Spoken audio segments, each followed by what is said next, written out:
Konektivitas dan akses ini akan membuat mobilitas barang, mobilitas jasa, mobilitas manusia akan menjadi semakin efisien. Kabar gembira, jembatan Munabuton segera dibangun setelah penantian selama puluhan tahun. Menteri Pekerjaan Umum dan Perumahan Rakyat atau PUPR Basuki Hadimulyono mengungkapkan akan membangun beberapa jembatan panjang dalam waktu dekat. Salah satu di antaranya adalah jembatan Munabuton yang terletak di Provinsi Sulawesi Tenggara. Sebelumnya dalam diskusi bertajuk Peluang Investasi Pembangunan Infrastruktur Perhubungan dan Wisata 2021 pada Senin 14 Desember 2020, Menteri PUPR Basuki Hadimulyono mengatakan terdapat 25 proyek pembangunan infrastruktur senilai Rp278,35 triliun yang ditawarkan, salah satunya yakni jembatan Munabuton. Proyek KPBU ditawarkan sebagai langkah untuk menutupi gap pendanaan non-APBN sebesar 70% atau Rp1.435 triliun. Sebab berdasarkan proyeksi kemampuan APBN 2020-2024, negara hanya mampu memenuhi 30% atau sekitar Rp623 triliun dari total kebutuhan anggaran penyediaan infrastruktur sebesar Rp2.058 triliun. Dikutip dari laman YouTube Info Pagi, Jembatan Munabuton merupakan salah satu program pembangunan yang diakomodir oleh pemerintah pusat dari 5 program yang diusulkan oleh pemerintah Provinsi Sulawesi Tenggara. Pembangunan Jembatan Munabuton telah ditetapkan sebagai program strategis nasional yang telah tertuang dalam Rencana Pembangunan Jangka Menengah atau RPJM 2020-2025. Bupati Muna LM Rusman Emba menyampaikan apresiasi langkah pemerintah pusat yang telah menyetujui pembangunan jembatan tersebut. Jembatan ini dibangun dengan tujuan untuk memperkuat infrastruktur demi mendukung perekonomian dan pelayanan dasar serta mempermudah akses transportasi masyarakat. Jembatan ini dimanfaatkan sebaik-baiknya untuk membangkitkan dan memajukan kegiatan-kegiatan produktif di masyarakat sehingga dampaknya bisa betul-betul dirasakan oleh rakyat kita.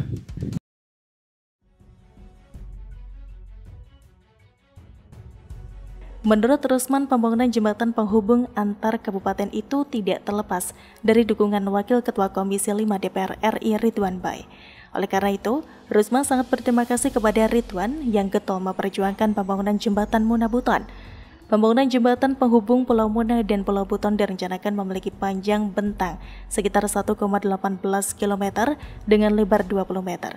Awalnya pembangunan jembatan Munabuton direncanakan sepanjang 600 meter saja, namun setelah diteliti ternyata lebih efisien dibangun jenis suspension bridge atau jembatan gantung. Jembatan ini bila terrealisasi digadang-gadang akan menjadi jembatan gantung terpanjang di Asia Tenggara, yang bentang jembatan antara tiang penyangga utama di tebing sisi Pulau Kabupaten Buton Tengah disebut sisi Muna dan tiang tebing sisi Kota Bau-Bau disebut sisi Buton berjarak 762,5 meter. Pembangunan jembatan Munabuton membutuhkan 70 hektar lahan, masing-masing 35 hektar di Kota Bau-Bau dan 35 hektar di Kabupaten Buton Tengah. Pemerintah Kabupaten Munabuton Tengah, Buteng, dan Kota Bau-Bau hanya sebatas mendukung peningkatan akses jalan menuju jembatan tersebut dan memfasilitasi pembebasan lahan. Hingga kini proses pembangunan jembatan tersebut masih dalam pembuatan perencanaan konstruksi jembatan atau detail engineering design. Sementara itu, Ridwan Bai mengatakan pembangunan jembatan penghubung Munabuton bakal dilelang pada tahun 2021 dengan alokasi anggaran Rp2,8 triliun. Rencana pembangunan jembatan penghubung Munabuton merupakan cita-cita Ridwan bersama Gubernur Sultra Ali Mazi kurang lebih 15 tahun yang lalu. Pembangunan jembatan tersebut merupakan implementasi dari strategi pembangunan yang diusung Ali Mazi Lukman Abu Nawas, yang Gerakan Akselerasi Pembangunan Daratan dan Lautan atau Kepulauan atau Garbarata. Proyek ini disebut Garbarata Akselerasi karena menghubungkan Kepulauan Muna dan Buton harus jadi satu sehingga Sulawesi Tenggara menjadi satu kesatuan yang tidak terpisahkan.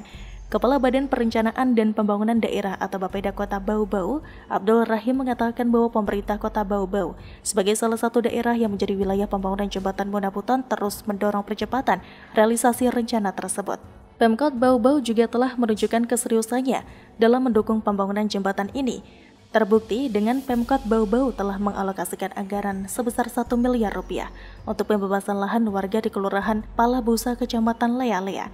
Perlu diketahui selain pembangunan jembatan penghubung Pulau Muna dan Pulau Buton, pemerintah setempat juga berencana akan membangun jembatan penghubung Pulau Muna dengan daratan Kabupaten Konawe Selatan. Dengan terbangunnya kedua jembatan tersebut, maka seluruh wilayah Sultra dapat terhubung sehingga dapat berimplikasi pada peningkatan ekonomi di wilayah Sulawesi Tenggara.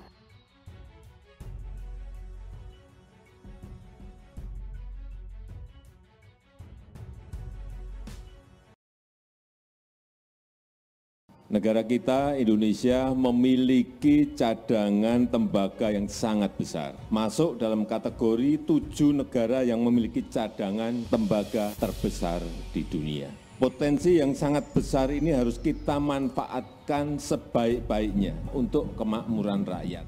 Jokowi resmikan groundbreaking pembangunan smelter terbesar di dunia.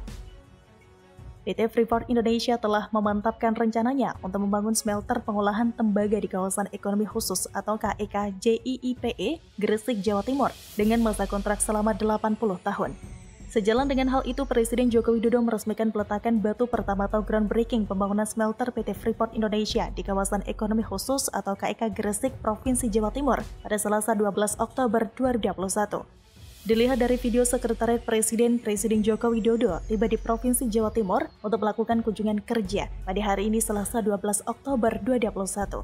Kepala negara bersama rombongan tiba di Jawa Timur selepas landas dari Pangkalan TNI Angkatan Udara Halim Perdana Kusuma, Jakarta sekitar pukul 8 waktu Indonesia Barat dengan menggunakan pesawat Kepresidenan Indonesia 1. Tiba di Bandara Internasional Juanda, Presiden Jokowi disambut Gubernur Jawa Timur Hovifah Indar Parawansa dan langsung menuju kawasan ekonomi khusus atau KEK Gresik, Kabupaten Gresik.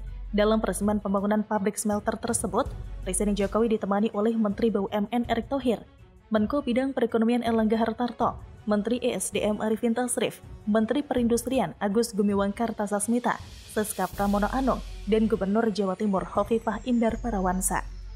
Presiden Jokowi mengatakan smelter yang akan dibangun dengan single line ini adalah yang terbesar di dunia, bahkan memiliki kapasitas untuk mengolah 1,7 juta ton konsentrat tembaga per tahun. Selain itu, pembangunan ini juga diklaim menyerap 40.000 tenaga kerja. Lebih lanjut, Presiden Jokowi mengatakan kapasitas smelter yang mampu mengolah 1,7 ton konsentrat tembaga per tahun tersebut adalah sangat besar. Karenanya, ia yakin pembangunan ini akan membawa efek positif bagi perekonomian tanah air. Dalam pernyataannya, Presiden Jokowi menyebut Indonesia memiliki cadangan tembaga yang sangat besar, bahkan masuk dalam kategori 7 negara yang memiliki cadangan tembaga terbesar di dunia. Atas dasar itulah kenapa smelter PT Freeport dibangun di dalam negeri, yaitu di Gresik, Provinsi Jawa Timur. Ia tidak ingin nilai tambah dari bisnis hilirisasi tersebut dinikmati oleh negara lain, misalnya Spanyol, Jepang, dan lainnya, hanya karena pengolahannya selama ini dilakukan di luar negeri. Di samping itu, Presiden Jokowi juga optimistis dengan membangun smelter di dalam negeri, maka hilirisasi industri akan semakin kuat. Selain itu, juga akan memberikan nilai tambah bagi negara. Dalam hal ini, memberikan income yang lebih tinggi kepada negara, kemudian goalnya adalah menciptakan lebih banyak lapangan pekerjaan serta membuat bangsa Indonesia semakin mandiri, semakin maju. Apalagi, pemerintah Indonesia telah menggenggam kepemilikan saham Freeport mencapai 51%, sehingga hasil bisnis mutlak ada di tanah air. Bahkan nilai tambah itu diharapkan bisa mengalir ke masyarakat melalui penyerapan tenaga kerja yang digadang-gadang mencapai 40.000 tenaga kerja. Untuk diketahui sebelumnya, pada 27 Agustus 2021 anak usaha PT AKR Korporindo Tbk, PT Berkah Kawasan Manyar Sejahtera atau BKMS, dan PT Freeport Indonesia atau PT FI menandatangani perjanjian sewa tanah jangka panjang. Adapun PT FI membutuhkan lahan dan layanan tambahan serta fasilitas di KEK JIIPE Gresik untuk pengembangan pembangunan, pengoperasian smelter dan pemurnian tembaga beserta infrastruktur pendukung dan fasilitas terkait. Presiden Direktur AKR Korporindo Haryanto Adikusumo menjelaskan bahwa KEK JIIPE akan menyediakan tanah untuk disewakan beserta utilitas dan layanan pendukung lainnya kepada PT FI. Ia menjelaskan perjanjian tersebut menggantikan perjanjian sebelumnya, yaitu untuk sewa jangka panjang 80 tahun yang dibagi menjadi masa sewa awal 18 tahun diikuti 2 tahun lagi dan kemudian dapat diperpanjang untuk 6 periode masing-masing 10 tahun sesuai dengan persyaratan dan ketentuan dalam perjanjian sewa tanah.